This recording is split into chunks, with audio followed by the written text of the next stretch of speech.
We provide you the platform to turn your dreams into reality. Give wings to your aspirations with KR Mangalam University. बड़ी खबर आ रही है Qatar से। Qatar के दोहा में अमेरिकी बेस पे बड़ा हमला हुआ है। ईरान की ओर से इस अमेरिकी बेस पे मिसाइल दागी गई है। ईरान ने पहले ही कहा था कि अब उसके पास विकल्प खुला है और वो अमेरिकी बेसों को निशाना बनाएगा। और बड़ी खबर आ रही है कि दोहा में अमेरिकी बेस पर बड़ा हमला ईरान की तरफ से हुआ है और एक मिसाइल दागी गई है। मधुरेंद्र ज्यादा जानकारी के साथ हमारे साथ जुड़ चुके हैं। मधुरेंद्र, इसका मतलब साफ है कि ईरान झुकने को तैयार नहीं, बातचीत को तैयार नहीं, यानी ये एस्केलेशन अब और बढ़ेगा।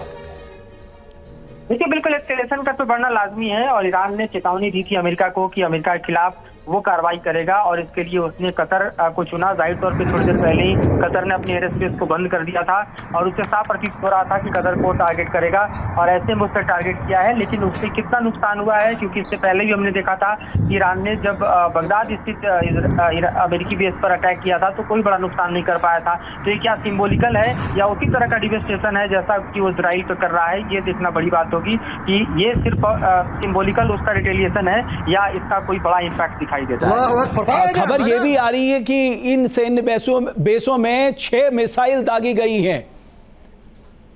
देखिए, अभी जो जानकारी मिल रही है उसके मुताबिक मिसाइलें दागी जरूर गई हैं, लेकिन ये तमाम ऐसे बेस हैं जहां पर आप समझिए कि तकरीबन कई दर्जन मिसाइल डालने होंगे तब जाके इसके एयर डिफेंस सिस्टम को जो है वो चकमा दिया जा सकता है, क्योंकि सिंगल एयर डिफेंस सिस्टम जो है वो 6 से 12 मिसाइलों को टैकल करने की कैपेसिटी रखता है। तो नंबर ऑफ मिसाइल्स अगर ज्यादा होंगे तभी डिवेस्टेशन हो सकता है। लिहाजा भी देखने वाली बात होगी कि इस मिसाइल के हमले से कितना असर दोहा की स्थित जो अमेरिकी बेस है उस पर पड़ा है। लेकिन कुछ देर पहले ये भी खबर आई थी कि कतर ने अपना एयर स्पेस बंद कर दिया, यानी इस बात के संकेत थे कि ईरान इस अमेरिकी बेस को निशाना बना सकता है।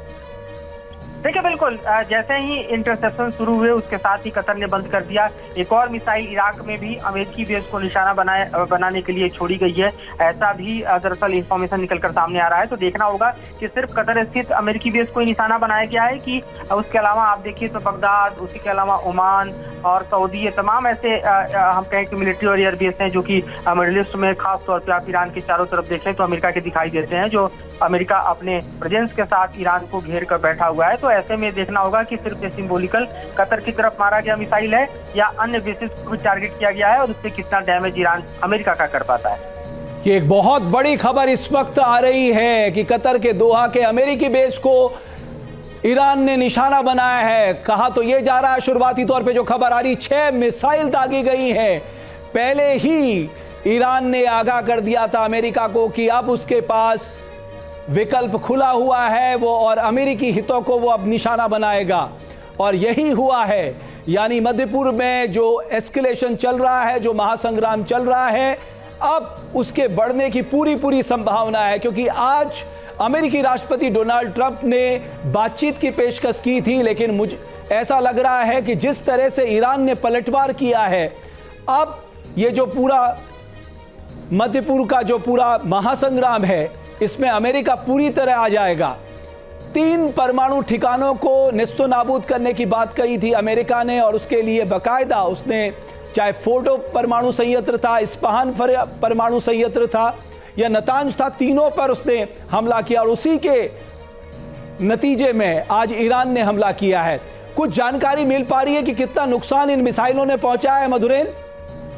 देखिए, अभी तक तो ये जानकारी नहीं मिल पा रही है कि नुकसान हुआ कितना है, क्योंकि ये समूचा एरिया ऐसा है जिसके बारे में फॉर्मली हम बताएं आपको कि अमेरिका को ही दरअसल इस बारे में जानकारी देनी पड़ेगी, अन्यथा सैटेलाइट इमेज का हमें इंतजार करना पड़ेगा, क्योंकि ये ऐसे एयरबेस हैं जहां पर दरअसल देखिए तो कैमरे की निगाहें नहीं पहुंच सकती और जो इन्फॉर्मेशन आ रहा है उसमें इसकी पुष्टि अब IDF ने भी कर दी है कि ईरानियन मिसाइल जो है वो कतर में है और उसको डिटेक्ट किया गया है। तो जाहिर तौर पर इसकी पुष्टि एक तरह से देखा जाए तो ईरान के क्लेम की इजराइल भी करता हुआ नजर आ रहा है और पूरी तरह से देखा जाए तो कतर के एयर स्पेस बंद है, उससे साफ प्रतीत होता है कि दरअसल कतर को ये जानकारी पहले मिली और उसके बाद स्थल ईरान का हमला हुआ। लेकिन इस वक्त आप देखिए तो 6 मिसाइलें दागी गई हैं, इसकी पुष्टि ऑलरेडी हो चुकी है और निश्चित तौर पर इन मिसाइलों का असर कितना पड़ा है ये अभी सबसे देखने वाली बात होगी, क्योंकि अमेरिका पर अगर इसका कोई बड़ा असर नहीं पड़ता है तो जाहिर है कि इससे पहले भी जिस तरह से बगदाद के बेसिस पर ईरान ने अटैक किया था और कोई बड़ा असर नहीं पड़ा था, एक भी जख्मी अमेरिकी सैनिक नहीं हुआ था, तो अमेरिका ने फिर उसको रिटेलिएट नहीं किया।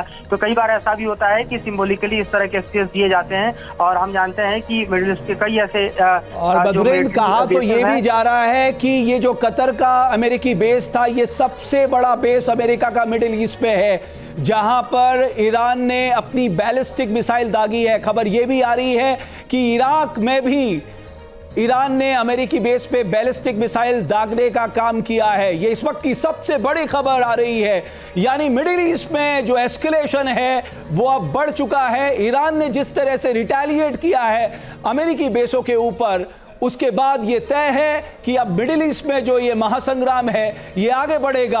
अब ये देखना है कि अमेरिका इसका किस तरह से जवाब देता है।